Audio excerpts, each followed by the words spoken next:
जोहार.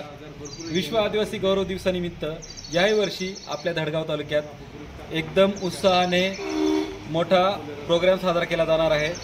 या प्रोग्राममध्ये दरवर्षीप्रमाणे विविध कार्यक्रमांची रेलचेल असणार आहे. यामध्ये पहिला कार्यक्रम हा आपला 4 ऑगस्टला महारक्तदान शिबिर असणार आहे. आणि ह्या महारक्तदान शिबिरमध्ये ज्याप्रमाणे आपण गेल्या 5 वर्षापासून रक्तदान शिबिर आयोजित करतो, त्याचप्रमाणे गेल्या वर्षी जे आपले 250+ रक्तदाते झाले होते, या वर्षी आम्ही आवाहन करतो की 300 पेक्षा जास्त रक्तदात्यांनी यात सामील व्हावं आणि आपल्या सातपुड्यातील जे पण अनमोल प्राण आहेत ते वाचवावे. आणि त्यानंतरच आपण 7 ऑगस्ट रोजी एक मॅरेथॉन स्पर्धा आयोजित केली जाते. त्यामध्ये आपण त्याचा स्लोगन जाहीर केलेला आहे, रन फॉर आदिवासी म्हणून. यावेळेस आदिवासींसाठी आपण रन करा, आदिवासींसाठी पळा आणि आदिवासींना समोर घेऊन या.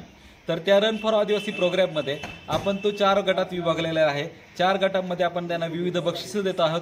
तर माझं संपूर्ण सातपुड्यातील युवक युवतींना आव्हान आहे की त्यांनी या मॅरेथॉनमध्ये सहभागी व्हावे आणि कार्यक्रमाची शोभा व्हावी.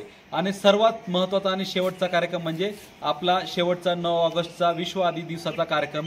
ह्या कार्यक्रमामध्ये आपले सालाबादप्रमाणे आपण एक मोठी सांस्कृतिक रॅली काढणार आहे आणि त्या रॅलीनंतर आपण यामध्ये महाप्रबोधन असं शिबिर ठेवणार आहे. त्यामध्ये विविध मनोरंजनाचे कार्यक्रम सुद्धा असतील. तसेच रॅलीसाठी आम्ही आवाहन करतो की प्रत्येक गावातून एक विशिष्ट असा आपला सांस्कृतिक परंपरेचा एक मेळा घेऊन यावे आणि त्या मेळ्याला आपल्या समितीमार्फत आदिवासी सन्मान पुरस्कार जाहीर करणार आहोत. त्यामध्ये जो ज्याचा उत्कृष्ट मेळा असेल त्या उत्कृष्ट मेळ्याला आपण आदिवासी सन्मान पुरस्कार जाहीर करू.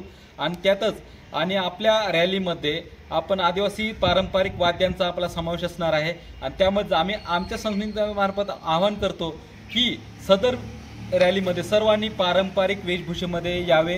आणि त्यानंतर जो सर्वात महत्त्वाचा आदिवासी प्रबोधनाचा कार्यक्रम होणार आहे, त्यांनी सर्वांनी सामील व्हावे. आणि 9 ऑगस्टचा आपला पूर्ण धडगावचा जो पूर्ण कार्यक्रम आहे हा पूर्ण जिल्ह्यामध्ये गाजतो, तो ह्या वर्षी गाजावा. धन्यवाद.